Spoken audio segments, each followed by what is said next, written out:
अभी अगर मेरे को होम लोन लेना है, and how can I get a cheapest home loan? पहले you have to understand what have you done in your past, या फिर अच्छा रिसर्च करके जाओ। जब हम लोन ले रहे होते हैं तो एक लोन इंश्योरेंस बैंक वाले कहते हैं ले लो।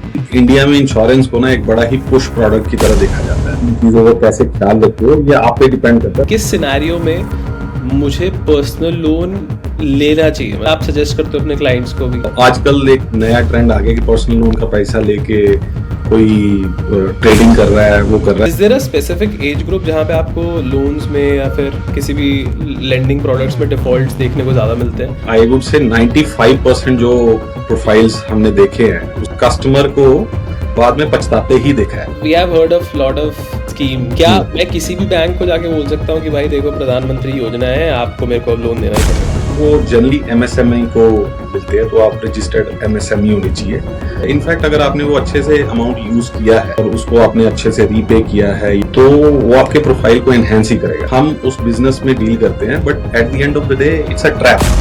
उतना ही लोन लो, लाइफ को उतना ही सिंपल रखो जितना रख सकते हैं। Hello everybody, we have with us mister Varun Agarwal, जो हमें बहुत सारी चीजें बताने वाले हैं because he has a lot of experience in the banking sector. We have a lot of questions regarding home loans, credit card and many other loans as well. तो शुरू करते हैं। Varun sir, I know you are a COO at Moneykarma which is a financial service provider. Do you want to speak something about yourself? Hi Sumit, पहले तो बहुत बहुत शुक्रिया, thank you for inviting me. Moneykarma is around 10 years old company. Okay. So we are India's one of the leading distributors of lending products. और हम बड़ा ही simply put हम लोगों को उन्हीं के फाइनेंस को अंडरस्टैंड करने की मदद करते हैं। We help our customers to understand their finances well. ये बहुत ही एक सिंपल सी चीज करते हैं हम। The product that we deal with are home loans, loan against properties, जिसको mortgages भी बोलते हैं। ये आगे secured साइड में, unsecured में एक पर्सनल लोन हो गया, आपका बिजनेस लोन हो गया, और बड़े लोन्स में आपका कंस्ट्रक्शन लोन, प्रोजेक्ट फाइनेंसेस और various kind of investments. So this is what we deal with. So I'll ask you such questions only. And so we needed some clarity around that, so that our audience can also gain some insights on these. So first of all, we'll start from home loan, and there are segments like then we'll talk about personal loan, then business loan. Okay, first of all, starting from home loan, I think that is the most concerning point for the audience. So अभी अगर मेरे को home loan लेना है तो मेरे को कैसे कंसिडर करना चाहिए? What are the things that I consider and how can I get a cheapest home loan? कौन से बैंक से सबसे सस्ता मिलता है, आप मुझे कैसे पता चलेगा? उसके लिए पहले आपको खुद को कंसीडर करना पड़ेगा। पहले you have to understand what have you done in your past, right? आपने अपने फाइनेंसेस किस तरह से मैनेज किए हैं। ठीक है। Just to give an example, आप ही को पता होगा कि आपने कोई पेमेंट डिफॉल्ट किया है या क्रेडिट कार्ड डिफॉल्ट किया है, पर्सनल लोन डिफॉल्ट किया है। जनरली क्या होता है कि when you start your career you are tempted to acquire these products, और वो ट्रैप में फंस जाते हो, और वो कभी पेमेंट लेट होती है। सो कभी आप बोलते हो तो क्या होगा, मेरे को कौन पकड़ लेगा, तो मैं डिफॉल्ट कर जाता हूँ, मैं सेटलमेंट कर लेता हूँ। तो ये सारी जो हिस्ट्री में आपने अपने फाइनेंस के साथ किया होता है, ये इफेक्ट करता है आपको बड़े लोन लेने में, इनफैक्ट कोई भी लोन लेने में। सो चीपेस्ट लोन का फैक्टर तभी आता है जब आपका प्रोफाइल क्लियर हो। सो मान लो अभी 7.35 चीपेस्ट इंटरेस्ट रेट चल रहा है, जो गवर्नमेंट बैंक्स 3.5 चल रहा है। कहाँ मिल जाएगा मुझे, कौन से बैंक में मिल जाएगा? Various government banks can give you, also you can negotiate with your private banks also. तो अगर आपका प्रोफाइल अच्छा है तो they can agree. So that's how we negotiate these interest rates on customers behalf. तो अगर तो आपका क्रेडिट स्कोर अच्छा है, विच इज लाइक 750 से ऊपर है, आपकी पेमेंट ट्रैक रिकॉर्ड बहुत अच्छा है आपके, सो बेसिकली फाइनेंस को ना आप 4 भागों में डिवाइड करते हो। Okay. आपकी अर्निंग, आपकी सेविंग्स, स्पेंडिंग एंड बोरोइंग, और ये चारों एक दूसरे को ट्रिगर करती है। ठीक।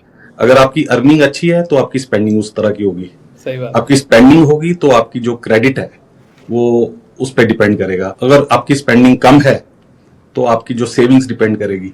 तो ये चारों एक दूसरे को गोल गोल घुमाती है। ओके। राइट। तो अगर आपने चारों का बैलेंस बहुत अच्छा रखा हुआ है और बिल्कुल आप अपने साथ क्लियर हो, इंस्टीट्यूशंस के साथ क्लियर हो, तो आपका प्रोफाइल अच्छा है, तो देयर इज नो चांस कि यू विल डिफॉल्ट। लेकिन अगर आप देखो तो हमारे इतने सालों के एक्सपीरियंस में हमने देखा है कि अगर कस्टमर एक दो प्रोडक्ट में डिफॉल्ट करता है, वो अक्रॉस लाइन में डिफॉल्ट कर देता है। ओके। बोल के कि यार अब तो खत्म हो ही गया है, तो यहाँ पे डिफॉल्ट कर दिया तो सारी सारी जगह डिफॉल्ट कर दिया। अच्छा। लेकिन उसको ये रियलाइज नहीं होता है, और ये एज ब्रैकेट होता है बिटवीन 25 टू 35। उनको ये रियलाइज नहीं होता जब उनके बच्चे होंगे या जब वो मान लो बिजनेस शुरू करते हैं, तो उनको वहां पे भी लैंडिंग की जरूरत होती है, राइट? तब वो फंस जाते हैं। So to give you an example, we had a customer, अब बहुत अच्छी सैलरी, बहुत अच्छा प्रोफाइल, प्रोफाइल मतलब कि वो खुद का बहुत ही अच्छा, उसने अपना जो करियर है बहुत अच्छे से संभाल के रखा हुआ था।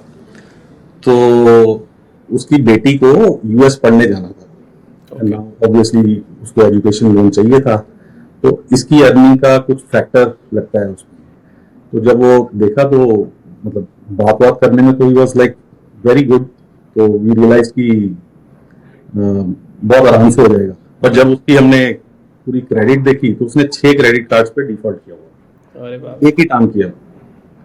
तो फिर हमने पूछा कि ऐसा क्यों? तो कहते जी एक में कर दिया, बैंक ने मेरे को कुछ नहीं बोला, वो फोन करते थे, मैं फोन उठाता नहीं, फोन नंबर चेंज कर दिया, तो मैंने सब में डिफॉल्ट कर दिया। तो मैं कहा आपको क्या जरूरत थी? तो कहते वही आसान था, तो नाउ आई रियलाइज, तो how do I do it? मैं बोला सबसे पहले जाके बैंक के साथ सेटलमेंट करो, राइट? और बिल्कुल ऑनेस्टली सेटलमेंट करो और उनको ये सारी चीजें बताओ, और थोड़ा सा वो उसमें रिकॉर्ड कर देंगे ब्यूरो को। और उसके बाद धीरे धीरे धीरे आपकी जितनी भी आउटस्टैंडिंग ड्यूज है, राइट? जैसे आपने क्रेडिट कार्ड का पेमेंट करना है, अगर आपको 10,000 रुपया पेमेंट करना है और 5 तारीख को करना है, तो धीरे धीरे उसको 31 तारीख, पिछले महीने की 31 तारीख को या पहली को कर दो, और 10,000 की जगह 11,000 पेमेंट कर दो, 1,000 एक्स्ट्रा कर दो। उससे आपका क्रेडिट स्कोर क्या है, इंप्रूव होने शुरू हो जाता है। इससे भी इम्प्रूव होता है कि मतलब if I pay more than I am due to pay. Yes, logic है ना।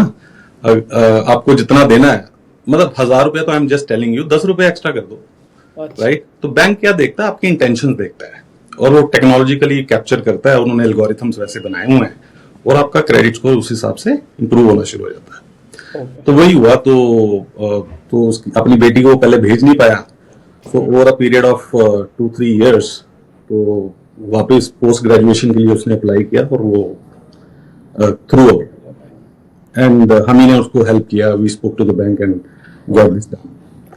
तो coming back to your question, जब कोई भी होम लोन लेने के लिए जाता है, पहले देखे कि उसका प्रोफाइल कैसा है। वो देखने के लिए you have to pull your credit score, okay, credit report. ठीक है। अब वो आप रिपोर्ट डायरेक्ट ब्यूरो से ले सकते हो, अभी हम भी वो सर्विस प्रोवाइड करते हैं, तो हमारी वेबसाइट पे आप जाओगे तो साइन अप करोगे तो आपको एक डिटेल्ड रिपोर्ट आ जाएगी। उसमें आपको आपके जो स्पेंड्स है, जो आपने ईएमआई पे किया है, उसका पूरा डिटेल्ड कच्चा चिट्ठा एक कुंडली बन के आ जाएगी आपको। ठीक है। उसमें आपको समझ में आ जाएगा कि मैं बैंक के साथ क्या बात करना है। Then you approach the bank, and bank भी ऑब्वियसली वही रिपोर्ट पुल करेगा। अच्छा, बैंक और आपके पुल करने में फर्क ये होता है, आपको जो बैंक से आपने लोन लिया होता है, वो पूरे बैंक्स का डिटेल आ जाता है, लेकिन जो लेंडर रिपोर्ट पुल करता है वो मास को क्या आता है, उनको नहीं पता होता कि आपने कहां से लिया होता है। अच्छा, राइट? तो so you sit with them and tell them कि आजकल ये रेट चल रहा था और मेरे को आप कितना रेट दोगे। तो फिर बैंक आपके साथ बात करेगा, तो फिर आप उसको काउंटर कर सकते हो कि जी मेरे से एक गलती हुई थी, बट मैंने ऐसे पेमेंट कर दिया था, तो उसका आप ट्रैक लेके उनको दिखा सकते हो। तो this is how you can talk to the bank. This is something similar we do for our customers. अच्छा, क्योंकि हम होलसेल पे करते हैं, ये बहुत सारे कस्टमर्स के लिए करते हैं, तो हमारी क्या है कि बैंक्स के साथ थोड़ी सी रेगुलर इंटरेक्शन होने के कारण हमें पता है who is the key person, who is the decision maker, and we can put that case to him. Okay, तो अगर तो आप एलिजिबल हैं, तो of course one is your profile, second जो आपकी अर्निंग है, आपकी सेविंग्स है, बोरोविंग्स है, स्पेंडिंग है, उसको एनालाइज करके तो वो डिटरमिन होता है कि आपको क्या क्वांटम ऑफ लोन मिलेगा और क्या इंटरेस्ट रेट होगा, और कितने ड्यूरेशन का होगा, and that's how the deal is locked. सिर्फ इंटरेस्ट रेट फैक्टर नहीं होता है जी, इसमें बहुत सारी चीजें फैक्टर होती है कि आपका आपकी डॉक्यूमेंटेशन कैसी है, प्री क्लोजर कैसे करते हो आप, किस तरह का लोन चाहिए आपका। अगर प्रोफाइल बहुत ही अच्छा है तो ओवरड्राफ्ट फैसिलिटी मिल जाएगी आपको। ओवरड्राफ्ट एक बहुत ही अलग प्रोडक्ट है। लोन में ओवरड्राफ्ट फैसिलिटी की लोन में ओवरड्राफ्ट की फैसिलिटी मिल जाएगी। करेक्ट। ठीक है ना। इसके बारे में बात करते हैं सर। आपने एक बहुत बढ़िया बात करी। सर लेट्स से कि somebody reaches out to you और मतलब तो sir there are ways to improve your credit score as you suggested कि किसी का क्रेडिट कार्ड ड्यूज पेंडिंग थे तो आपने उन्हें सजेस्ट किया गो सेटल विद बैंक एंड पे योर ड्यूज ऑन टाइम, तो उनका ओवर टाइम ये सही हो गया और फिर then he could easily get a loan at a cheaper price. पहले उन्हें मिल ही नहीं रहा था, उनके क्रेडिट नहीं मिल रहा था। उन्होंने 5 से ज्यादा बैंक्स को अप्रोच किया था। अच्छा, एक और बात बताता हूँ, जब आप किसी बैंक को अप्रोच करते हो और अपनी फाइल लगाते हो, राइट, तो बैंक जब पुल करता है आपका क्रेडिट स्कोर तो उसमें 15 से 20 से 25 उनके एल्गोरिथम्स के हिसाब से आपके स्कोर कम हो जाते हैं। तो अगर आपका 750 स्कोर है तो आपका वो क्वेरी पुल हुआ तो वो 725 रह जाएगा या 730 क्वेरी पुल होने से भी। यस, और वो क्वेरी रिकॉर्ड भी हो जाएगी आपके क्रेडिट स्कोर पे। तो आपकी जब रिपोर्ट निकालेंगे तो उसमें लिखा होगा कि आपने इससे पहले ये बैंक को अप्रोच किया था। Okay, right. तो ये बड़ा इंपॉर्टेंट इंफॉर्मेशन है, तो ये पता नहीं होता। वो क्या करते हैं, एक ही बार किसी एजेंट को बुला लेते हैं, एक ही बार में वो एजेंट एक फॉर्म भरता है और बाकी खुद ही भर के साइन लेके चले जाता है और वो 5-6 बैंकों में लगा देता है, जहां अटकेगा वहां पे लोन दिलाने की कोशिश करता है। अच्छा, राइट। तो ये उससे क्या होता है कि बहुत ही ज्यादा ब्लंडर हो जाता है। तो मान लो 5 एप्लीकेशन, एवरेज 15 पॉइंट्स का जो क्रेडिट स्कोर कम हुआ तो 75 क्रेडिट स्कोर। तो जो एक्चुअली जो बैंक में जाना चाहिए था, जब उसके पास जाता है तो वो रिजेक्ट कर देगा। सही बात है। तो फिर इसका क्या सॉल्यूशन है, क्या करें भाई? मतलब क्योंकि डिफरेंट बैंक्स को तो रीच आउट करेंगे ही हम। इसका सॉल्यूशन ये है कि थोड़ा सा फाइनेंस की इंफॉर्मेशन रखो, एक अच्छे कंसल्टेंट को कंसल्ट करो और फिर जाओ। ठीक है, फाइनेंस नीड्स गाइडेंस, या फिर अच्छा मतलब रिसर्च करके जाओ। राइट। अभी जैसी नार केस, बड़े से बड़े बिजनेसमैन ने बहुत बड़ी गलती की होती है और बड़ी छोटी छोटी गलतियां की होती है, इंटेंशंस खराब नहीं होते हैं। जैसे अच्छा पेमेंट का टाइम आ गया, डिले हो गया, ठीक है, उन्होंने इंटरेस्ट चार्ज कर दिया है, इंटरेस्ट पे कर देंगे, बट वो आपकी हिस्ट्री में रिकॉर्ड हो जाता है कि आप रेगुलर हो, इरेगुलर हो, आपका पैटर्न कैसा है, आपका माइंडसेट कैसा है, that is how it is determined.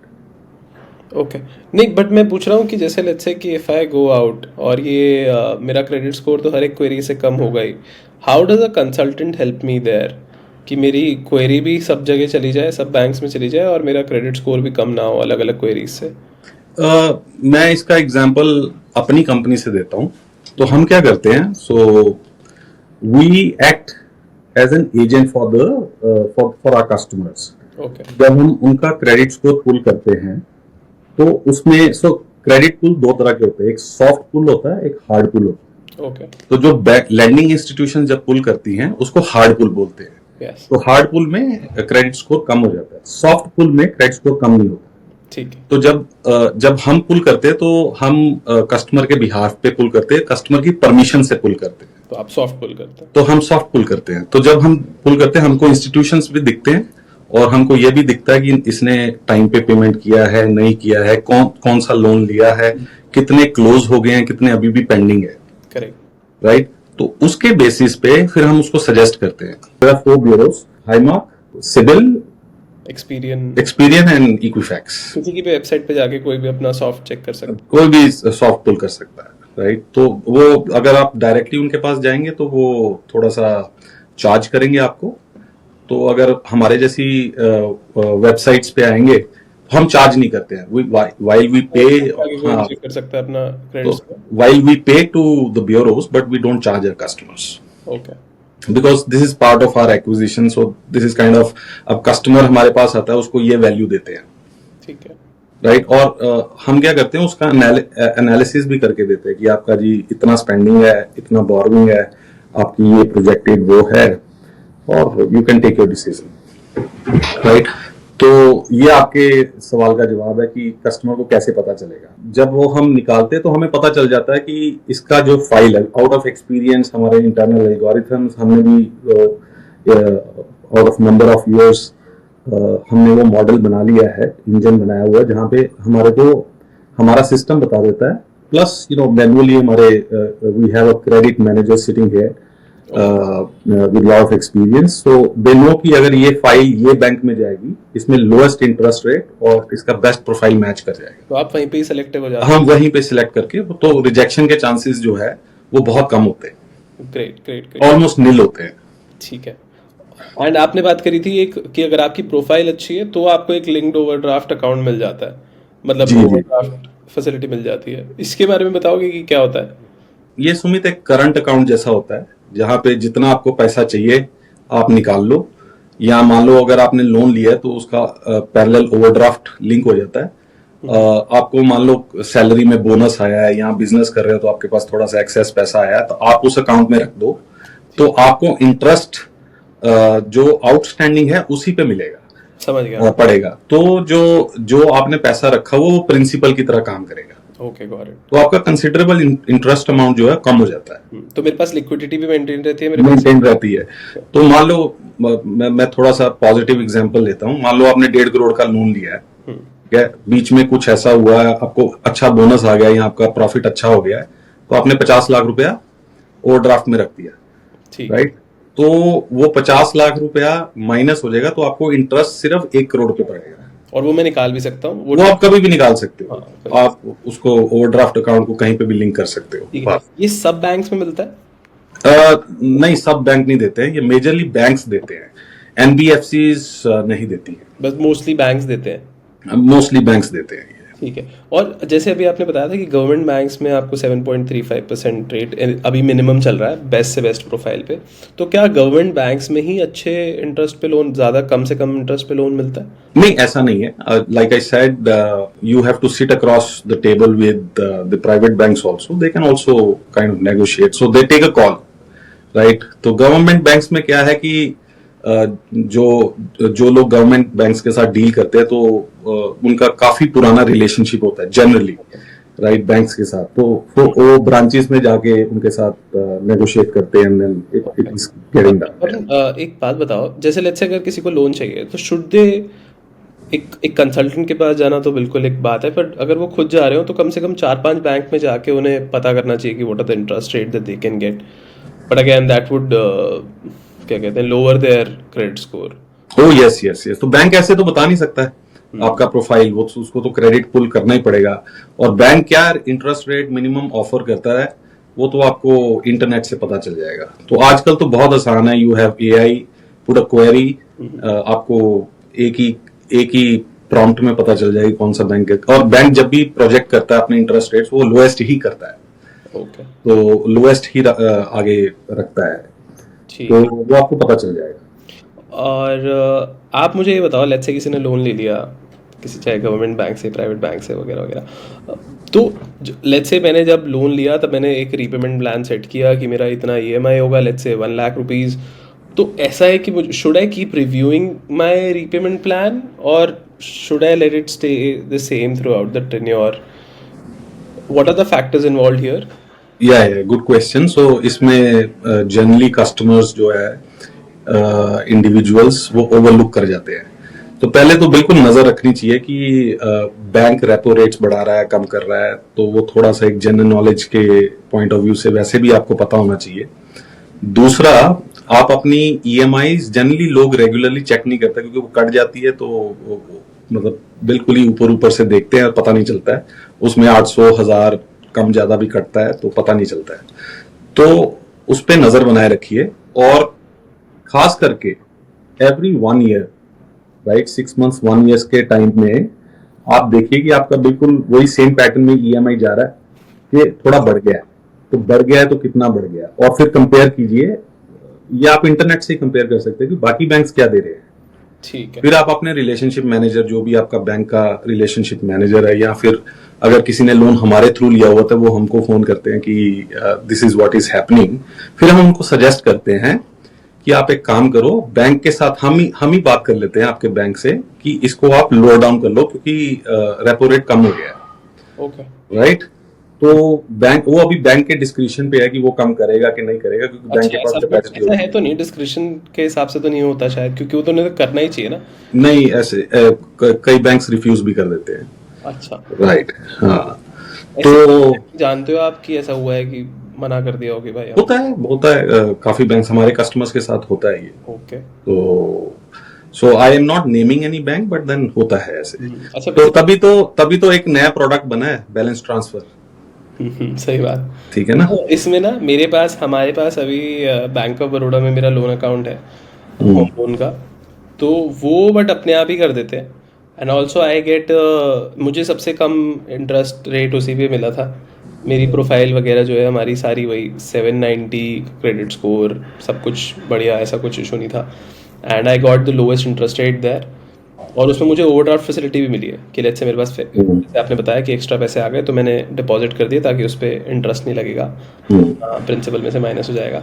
But वो अपने आप ही कर देते हैं, is what I wanted to say, कि मुझे कुछ कहना भी नहीं पड़ता है। Just I have inquired there 2-3 times कि अच्छा कम कर दिया, उन्होंने कहा हम ऑलरेडी कम कर चुके हैं, कर देते हैं हमेशा कम।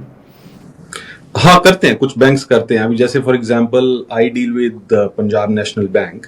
उससे पहले मैं एक प्राइवेट बैंक के साथ था, तो प्राइवेट बैंक ने मेरे को इन्फॉर्म नहीं किया था। तो बिकॉज आई वॉज अवेयर, तो आई स्पोक टू देम। तो दे सेड कि करेंगे, बट इतना ही करेंगे। Then I, because I have an access to the information, तो I change it to Punjab National Bank. तो उन्होंने अपने आप ही कर दिया सब कुछ। ठीक है। तो ये होता है। सो जनरली क्या होता है कि एनबीएफसीज में you have to kind of talk to them and then guide. तो मतलब ऐसा नहीं होता कि वो पर्पसली कोई कुछ करता है, but you have to take a step. Okay, बात करनी पड़ेगी वो भाई। और ये बैलेंस ट्रांसफर करते टाइम क्या चीजें ध्यान में रखें? बैलेंस ट्रांसफर थोड़ा सा ट्रिकी होता है। बैलेंस ट्रांसफर का तभी फायदा होता है, आउटस्टैंडिंग अमाउंट है, कंसिडरेबल है अभी। मतलब आपने 1-2 साल ही अभी लोन चलाया है, लेकिन जो आउटस्टैंडिंग है वो काफी बड़ा हो। बेसिकली पहले 5 साल में आपसे बहुत सारा इंटरेस्ट ले लेते हैं बैंक वाले, राइट?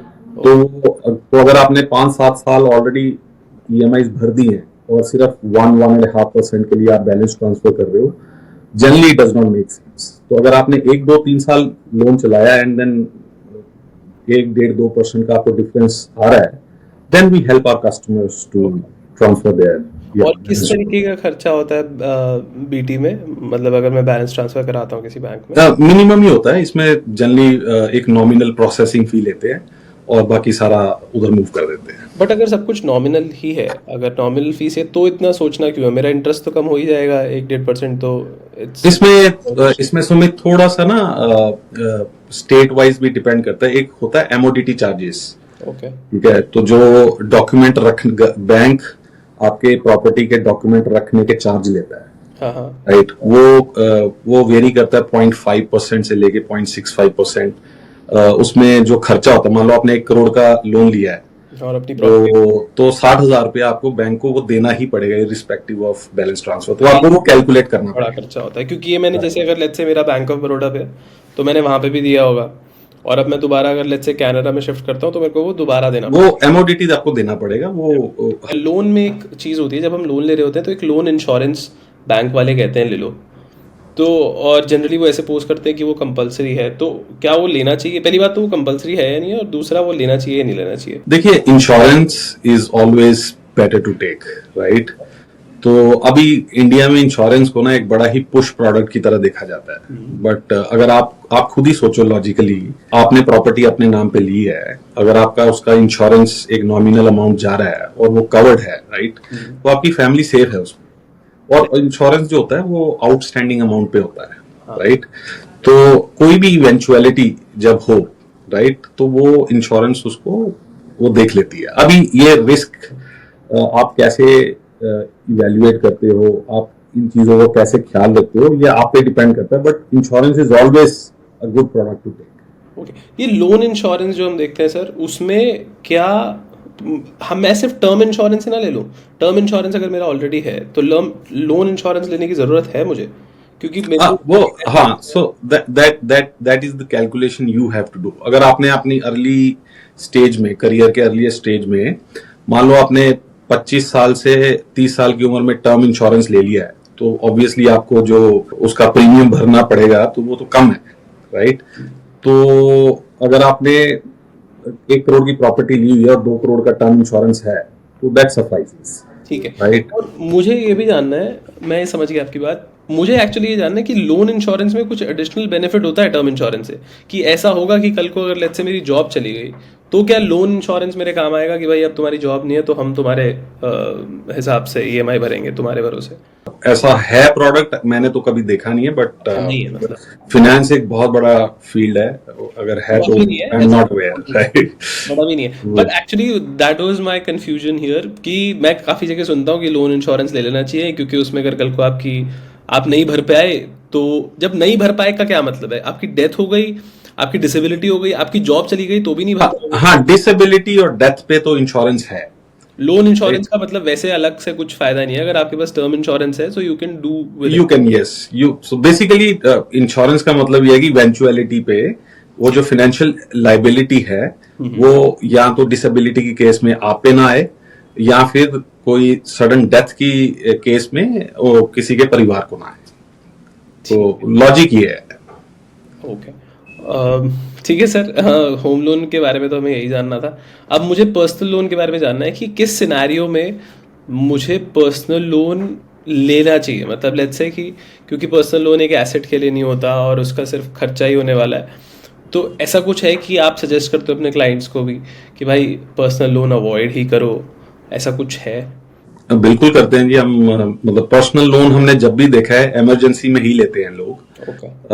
आजकल एक नया ट्रेंड आ गया कि पर्सनल लोन का पैसा लेके कोई ट्रेडिंग कर रहा है, वो कर रहा है, तो we generally don't suggest that, because आप इतने हाई रिस्क पे अगर आप पर्सनल लोन ले रहे हो और उसके बाद आप इन चीजों पे लगा रहे हो, तो which again is a high risk instrument. तो पर्सनल लोन जितना अवॉइड हो सके उतना अवॉइड करो, but then personal loan is a very good product, तो आपकी इमरजेंसी में वो आपके काम आता है। तो अगर आप जेन्युइन रीजंस हैं और आपको अर्जेंटली पैसे चाहिए और आपकी एलिजिबिलिटी है, तो it's not a bad product. या करेक्ट। बिकॉज इसकी नेचर ऐसी है कि इसमें कोई सिक्योरिटी की जरूरत नहीं होती है, कोई कोलैटरल नहीं चाहिए होता। इसमें क्या है कि एकदम बैंक जो है आप पे ट्रस्ट करता है। Of course you know, because the risk factor is higher, तो इंटरेस्ट रेट थोड़े से हाई होते हैं इसमें, थोड़े नहीं, काफी कंपैरेटिवली। अगर आप होम लोन से कंपेयर करो तो कभी कभी उसका डबल होता है, राइट? बट चला जाता हाँ, सो मतलब 11, 12, 13, 14, 15 बेसिस, लाइक इसमें भी वही सेम चीज है और वगैरह। आपके प्रोफाइल में, राइट? तो वो फिर आपको उस हिसाब से रीपे करना होता है। और पर्सनल लोन की जो टेन्योर होती है वो होम लोन जैसे नहीं होती है। Okay, it is generally for 3 years, 4 years, 5 years, तो उस हिसाब से आपको मिलता है। ठीक है, करेक्ट। आप वैसे जैसे अभी डिफॉल्ट की अगर बात करते हो, तो is there a specific age group जहाँ पे आपको लोन्स में या फिर किसी भी लेंडिंग प्रोडक्ट्स में डिफॉल्ट्स देखने को ज़्यादा मिलते हैं कि 30 से 35 के लोग बहुत डिफॉल्ट करते हैं या ऐसा कुछ? बहुत मतलब मैं आपको, आप सरप्राइज हो जाएंगे, तो आई वुड से 95% जो प्रोफाइल्स हमने देखे हैं उसमें कुछ ना कुछ पेमेंट्स में इश्यूज हैं या डिफॉल्ट्स हैं या कुछ है, और हमने कस्टमर को बाद में पछताते ही देखा है। ओके। बिकॉज आप देखिए ना, आपने मान लो आपने at the age of 28 5 lakh का लोन लिया, राइट? और वो या आपने डिफॉल्ट कर दिया या उसकी पेमेंट्स कंसिडरेबली आपने मिस कर दी, और एट द एज ऑफ 35 जब आप 1.5 करोड़ का लोन ले रहे हो, राइट, तो आपको 1.5 से 2% ज्यादा देना पड़ता है या 3% ज्यादा पड़ता है, तो आप बेसिकली 30 से 40 लाख रुपए ज्यादा दे रहे हो। 30 से 40 लाख रुपए, ऑब्वियसली। हाँ, मतलब आपने तो मतलब not only on this product, so any product that you take, आप ज्यादा इंटरेस्ट रेट दे रहे हो, ओके। तो लॉन्ग टर्म बहुत बुरा इफेक्ट है उसका। तो कोई स्पेसिफिक एज ग्रुप है जिसमें लोग ज्यादा डिफॉल्ट करते हैं? मतलब पर्सन हु स्टार्ट्स हिज और हर करियर, तो यंगस्टर्स ज्यादा करते हैं। ओके। तो बाकी जो once a defaulter is always a defaulter, हमने यही देखा है। तो इसीलिए बैंक भी उसी को फैक्टर करके लेंडिंग करता है। अच्छा, कूल। तो मतलब जैसे आपने बताया कि भाई एक बंदे ने कहीं डिफॉल्ट किया तो उसको लगता है एक जगह डिफॉल्ट हो गया तो बाकी जगह भी। वो अक्रॉस लाइन पे डिफॉल्ट कर जाता है। Okay, but it versions his case, मतलब वो खराब बना देता है उसके क्रेडिट स्कोर को, जितना खराब होगा उतना इंटरेस्ट आगे के लोन्स पे उसको ज्यादा आता वो बहुत इफेक्ट पड़ता है एनीथिंग। आप क्रेडिट कार्ड भी पहले तो डिनाई हो जाएगा क्रेडिट कार्ड, राइट? तो आपको वही क्रेडिट कार्ड मिलेगा बाद में भी, जो काफी महंगा होगा, है। ओके। राइट? तो पर्सनल लोन वैसे होगा, एजुकेशन लोन वैसा होगा, तो ये सारी चीजों पे इम्पैक्ट करेगा। ओके। और वरुण सर, अगर किसी को अपना क्रेडिट स्कोर इम्प्रूव करना हो, आर देयर एनी स्टेप्स जो उसको फॉलो करने चाहिए अपना क्रेडिट स्कोर इम्प्रूव करने के लिए? Yes, so इसके लिए there are services we also give to our customers, not online, but then when we talk to our customers तो उनको हम recommend करते हैं। तो जो दो चार छोटे छोटे पॉइंट्स मैंने जो पहले भी आपको बोले थे, पहले तो आपने जो पेमेंट्स जो करते हो, due date payments, due date से एक दो दिन पहले करो, okay. Right? That is one. दूसरा, थोड़ा ज्यादा कर दो, ठीक है। right? तो मान लो आपका ड्यू है 50,000 रुपया and you are intending to pay fully, right? And तो आप 50,000 100 कर दो, 50,000 200 कर दो, ओके। उससे बहुत फर्क पड़ता है। मान लो अगर आप मिनिमम पेमेंट कर रहे हैं तो तब ये ठीक है, obviously bank will charge you the interest rate, उसमें कोई फर्क नहीं पड़ता है, तो जैसा चल रहा है वैसा चल रहा है, ठीक है। राइट? और तीसरा, आप अपने जो क्रेडिट कार्ड्स की जो जनरली आपने देखा होगा, जब आप क्रेडिट कार्ड का ड्यू डेट आता है तो बैंक्स जनरली आपको रिमाइंड नहीं करते कि आपका ड्यू डेट आने वाला है, राइट? तो ऐसा नहीं कि they want you to default on EMIs, but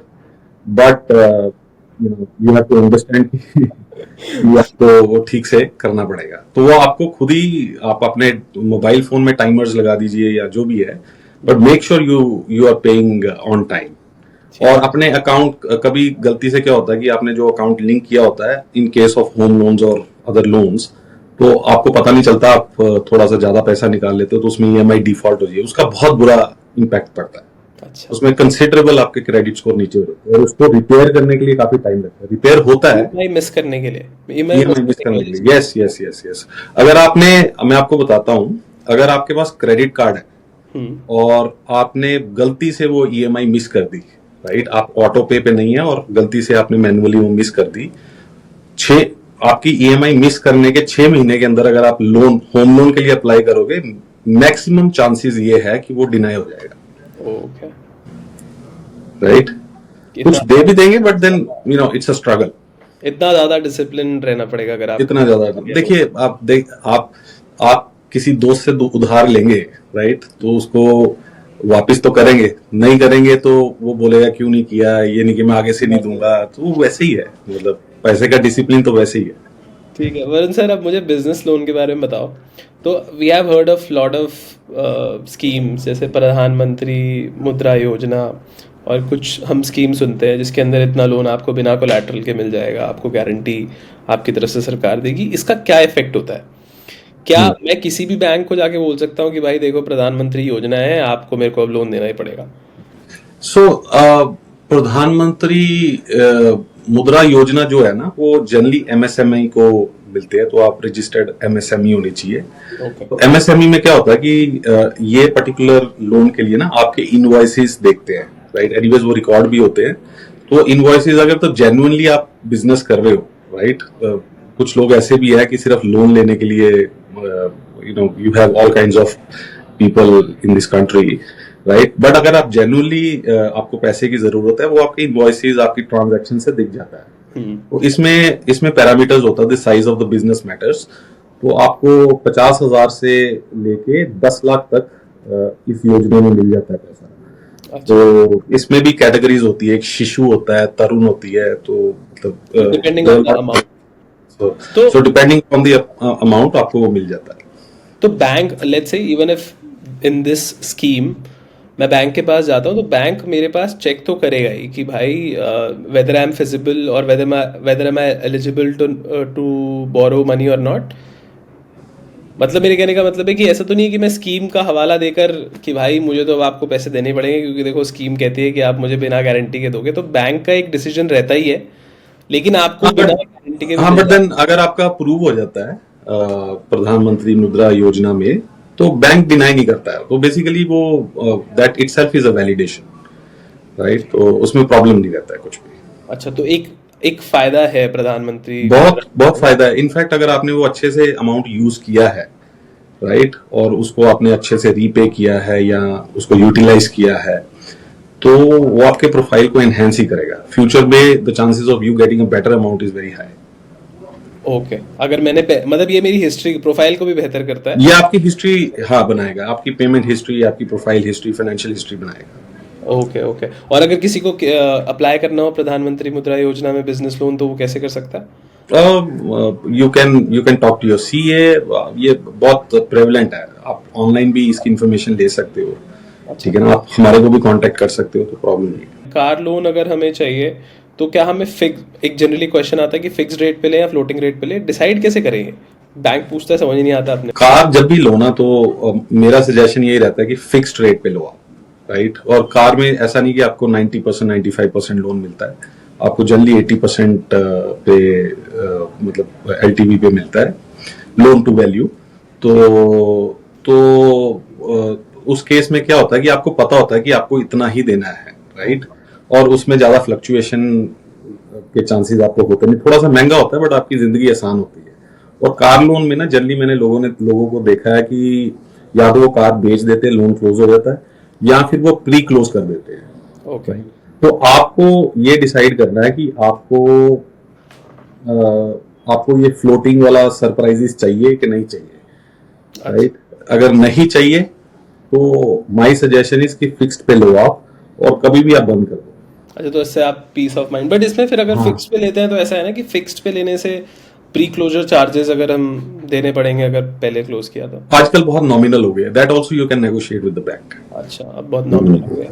C loan to value जो है वो 80% जनरली बैंक, जनरली हाँ 70 to 80% पे देते हैं कार लोन्स पे। बट इसमें भी हमें कुछ एक लिमिट रख, मतलब हमें अगर खुद डिसाइड करना है कि हमें कितने परसेंटेज का लोन लेना चाहिए, is there a major of it कि कितना आइडियल फिगर है? आप देखिए, जो बिजनेस के लोग होते हैं, हाँ जी, तो उनको वो पैसा कैपिटल में भी चाहिए, राइट? वो जनरली अपनी कंपनीज के नाम पे लेते हैं टू शो द डेप्रिसिएशन। तो वो क्या करते हैं कि अगर उनको वो कैश फ्लो के लिए अपने अकाउंट में चाहिए, तो वो अगर लोन की एलिजिबिलिटी है तो लोन ही लेते हैं। वो सैलरीड आदमी जो है, वो अगर उसकी पॉकेट अलाउ करती है, तो आई वुड सजेस्ट कि आप जितना कैश दे सकते हो उतना, मतलब जितना आप पेमेंट कर सकते हो उतना पेमेंट कर दीजिए। जो नहीं आप अफोर्ड कर सकते हो, आप अपनी अफोर्डेबिलिटी को दिमाग में रख के उतना ही लोन लीजिए। देखिए, लोन तो लोन ही है ना, आप पैसा किसी से उधार लोगे तो जितना कम से कम उधार ले उतना अच्छा है। ठीक है, बिल्कुल एक पीस ऑफ माइंड वाला मेंटालिटी रख के चलो। देखिए, लोन हम उस बिजनेस में डील करते हैं, but at the end of the day it's a trap, right? हमने कुछ ऐसे कस्टमर्स देखे हैं अपने, उनकी जो बची हुई इनकम 2 लाख रुपए की सैलरी है, अपने लिए सिर्फ 10,000 रुपए बचा हुआ, बाकी सब लोन्स पे चल रहा है। अच्छा, राइट? और मतलब इतनी भी मगजमारी करने का मतलब नहीं है। सो यू थोड़ा सा सांस लो आप, और उतना ही लोन लो, लाइफ को उतना ही सिंपल रखो जितना रख सकते हैं। इसमें आप कुछ फिगर लेकर चलते हो कि यार अगर आपकी सैलरी 2 लाख है तो इतने तक ही ईएमआई रखो, उससे ऊपर मत रखो? मैं अपना पर्सनल बता सकता हूँ, इसमें कोई साइंस नहीं है। मैं मतलब एक्सेप्शंस भी है, जिन्होंने 95% लोन लिए हुए, वो they have treated their loans really well, उन फंड्स को बहुत अच्छे से यूज करते हैं। बट 50% से ऊपर नहीं होना चाहिए। 50-60% से आपकी ईएमआईज ऊपर नहीं होनी चाहिए, बिल्कुल पीस ऑफ माइंड बना रहेगा। क्योंकि और इसका कोई अंत नहीं है। सो पैसा जो है वो, मतलब मैंने करोड़ों रुपए जिन्होंने लोन उठाए हुए हैं उनको भी देखा है, उनका भी वैसे ही बुरा हाल है। और जिन्होंने थोड़े भी, देखिए लोन किस लिए, आपकी अफोर्डेबिलिटी को थोड़ा सा वो सेट करता है, सपोर्ट करने के लिए, हाँ। राइट? तो आप कभी कभी कोई ऐसी चीज होती है जो आप अफोर्ड नहीं कर सकते, तो आपकी अफोर्डेबिलिटी बना देता है वो।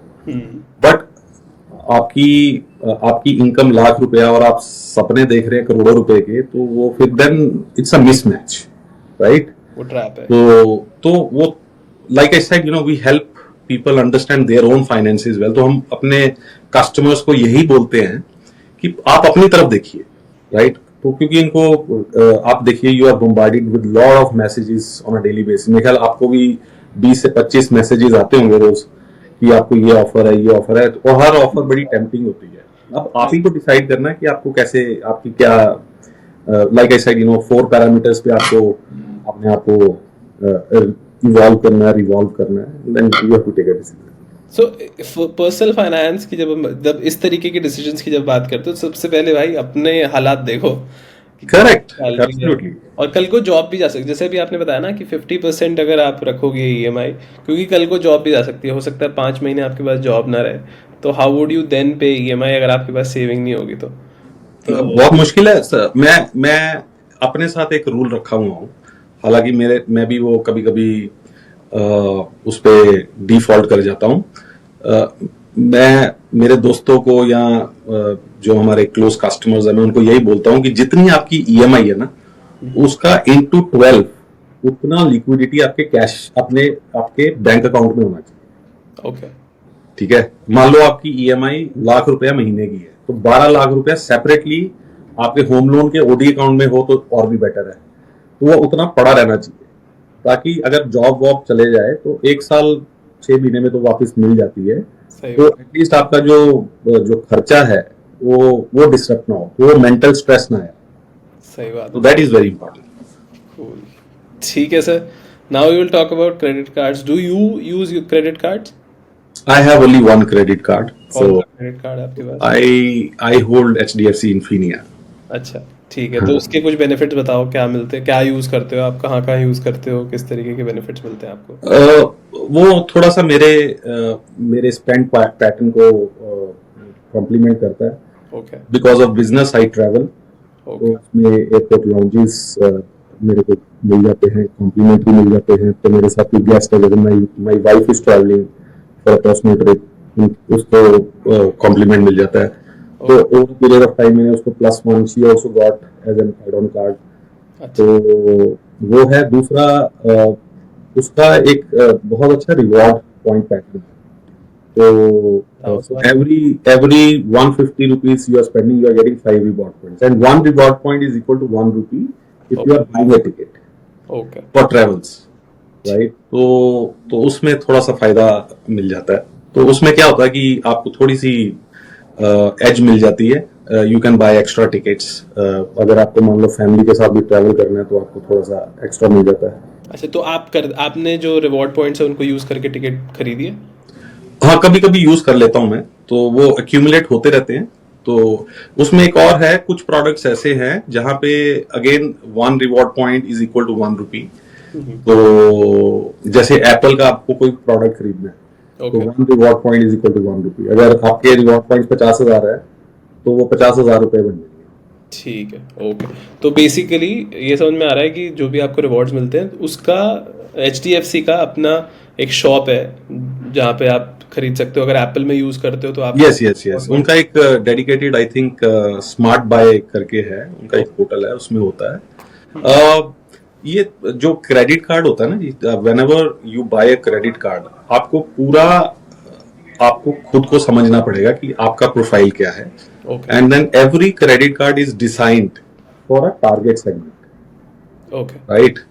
तो जो जरूरी नहीं है जो मेरा पीयर है उसको भी यही इन्फिनिया ही सूट करेगा। Right. So axis has lot of options, SBI has lot of options. तो बहुत सारे बैंक्स, बहुत सारे। सो जैसे फॉर एग्जांपल 25 to 35 इयर्स की एज में वो इनकम ग्रुप में बहुत सारे क्रेडिट कार्ड्स है। राइट। अभी आजकल बहुत सारे टूल्स आ गए, टूल्स की भी जरूरत नहीं है। You go to Perplexity, you go to ChatGPT, वहां टाइप कीजिए मेरी ये एज ब्रैकेट है, मेरी ये अर्निंग है, मेरा ये स्पेंड है, तो आपको एक पूरी लिस्ट दे देगा। एंड देन वो आपको रिवॉर्ड पॉइंट्स पे भी कंपैरिजन दे देगा। You pick what best suits you, okay, and then talk to couple of options, couple of banks. Right. तो वो आपके लिए बहुत अच्छा रहेगा। ठीक है। आप कोई फ्यूल कार्ड यूज नहीं करते?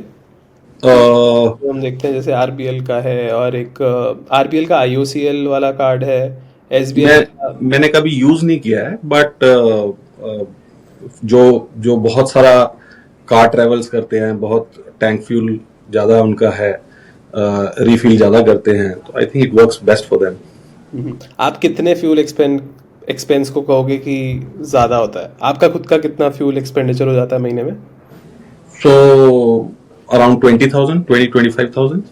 तो आप भी खुद भी काफी ट्रैवल करते हो क्या, या आपकी गाड़ी की माइलेज बहुत कम कम है?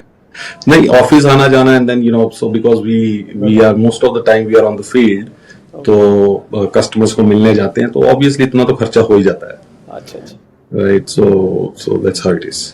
Okay, got it. तो आपने HDFC इन्फिनिया के बारे में बताया, इसकी कोई फीस होती है? इसकी एनुअल फी होती है, if I remember, I think, I am not sure if it is correct, I think it ranges between 10,000 to 15,000 rupees.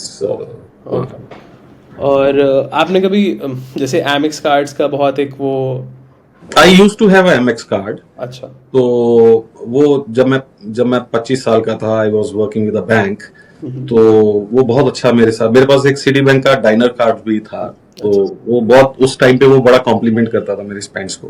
Okay, तो उसके बाद फिर देन मेरे स्पेंड्स ज्यादा हो गए, वो इतना ज्यादा उसका बेनिफिट नहीं था, तो ये HDFC इंफीनियर बहुत अच्छा उसको कॉम्प्लीमेंट किया। ओके। तो आप बहुत ज़्यादा एक्टिवली ट्रैक नहीं करते हो, बट आपको बेनिफिट्स मिल गए, तो वो जब आपको चाहिए टिकट्स, जब आपको कुछ खरीदना है, तब आप चेक कर लेते हो। यस यस, वो आजकल ऐप में द मोमेंट यू स्पेंड, तो आपको ट्रिगर आ जाता है कि ये आपका क्रेडिट हो गया है, रिवॉर्ड पॉइंट्स।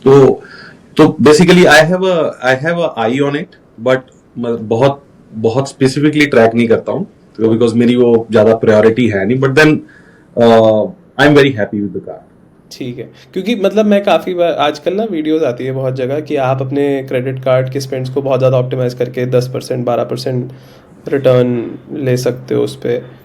तो मैं उस एंगल से जानना चाहता था कि ऐसा क्या रूट है कि हमें पता लगे कि हम मैंने भी वो देखा था, वो थोड़ा सा ना वो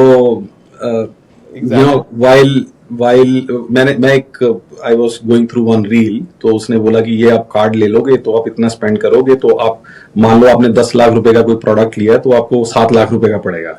तो फिर वो बता रहा था कि जो 3 लाख रुपए के रिवॉर्ड्स पे उसमें आप होटल ले लोगे, ये ले लोगे, ये ले लोगे, तो अल्टीमेटली आपको 7 लाख का। So it's a very dodgy kind of an information, right? So ज़्यादा बताते हैं। हाँ, तो generally when you start using them, right, तो ऐसा होता नहीं है, right?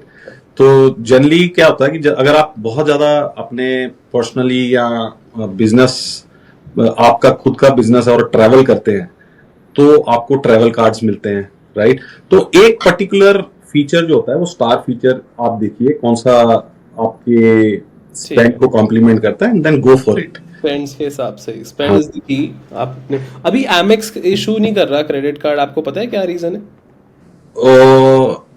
Amex, I am not sure. आप इन्वेस्टमेंट के बारे में कितने एक्टिव हो, कितना मैं मतलब जितना जानता हूँ मैं कोशिश करूंगा आपको आंसर करने की। ठीक है, ओके। अभी आपने देखा कि गोल्ड काफी अप्रिशिएट हुआ है, तो गोल्ड के बारे में आप मुझे बताओ कि गोल्ड इतना अप्रिशिएट क्या आगे भी होता रहेगा? इस हिसाब से हमें गोल्ड में इन्वेस्ट करना चाहिए? जो लास्ट 2 साल का पीरियड गोल्ड का ना, तो बहुत ही अमेजिंग रहा है। जिनके पास भी गोल्ड या तो क्यूमुलेट हुआ है, उनकी वैल्यू बढ़ गई है। जिन्होंने 2 साल पहले इन्वेस्ट किया है, उनको अराउंड 40 to 50% रिटर्न्स आ गए हैं। तो अभी for today gold is a very good investment, but इसी रेट में बढ़ता जाएगा, आई am not sure, and you never know. तो कई लोगों ने प्रिडिक्ट किया है कि बाय 2026 एंड 1.5 लाख रुपए हो जाएगा पर तुला।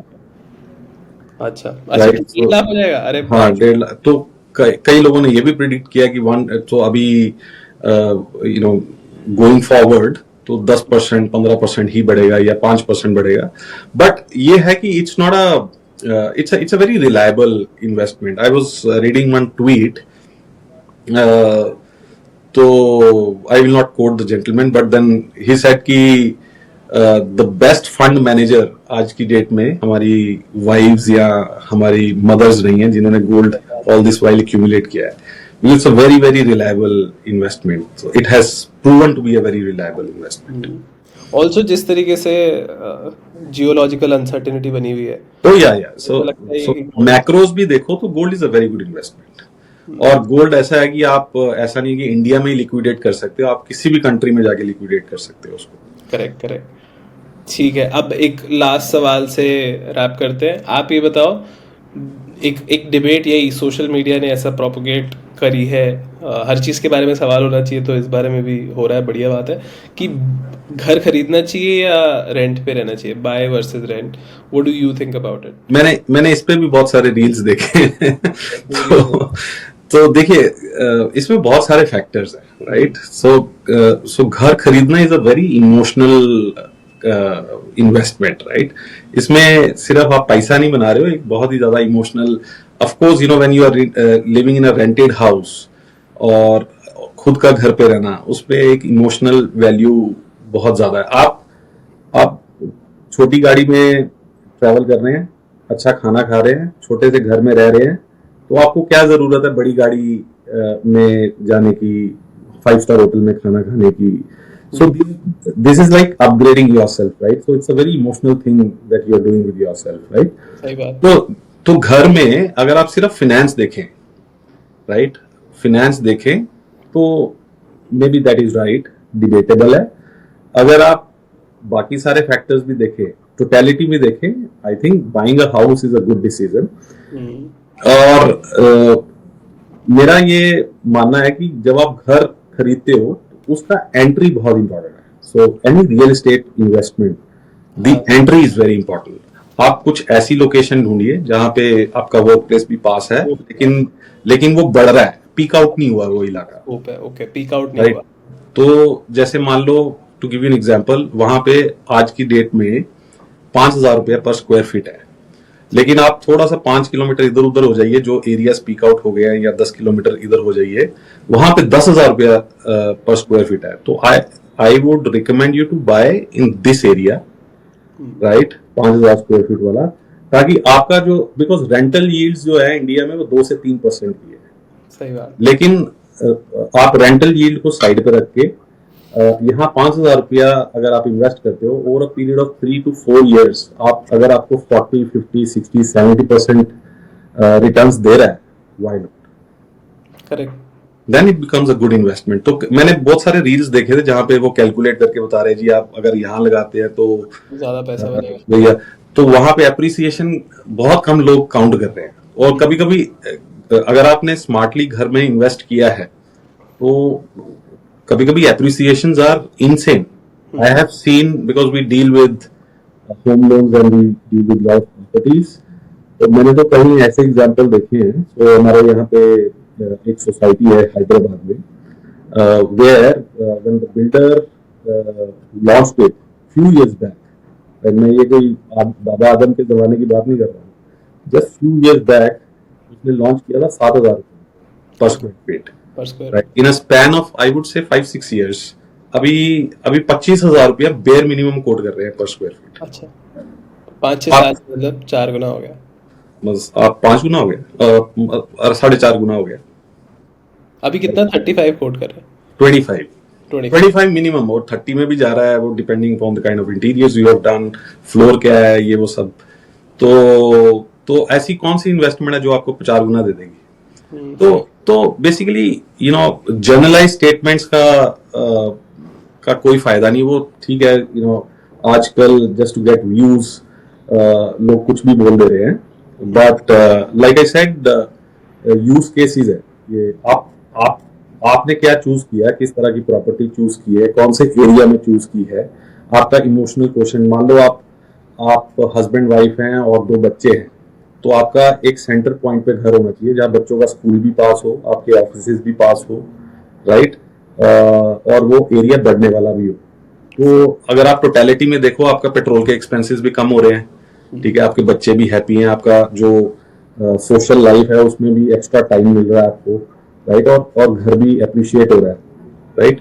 तो बहुत सारे factors you have to count. जैसे सिर्फ वो एक्सेल लेके ये सब ऊपर नीचे करने का, while we are from finance, मैं भी आपको एक्सेल लेके कन्विंस कर सकता हूँ। Home buying is a very emotional decision, तो उसमें बहुत सारे फैक्टर्स काउंट करते हैं।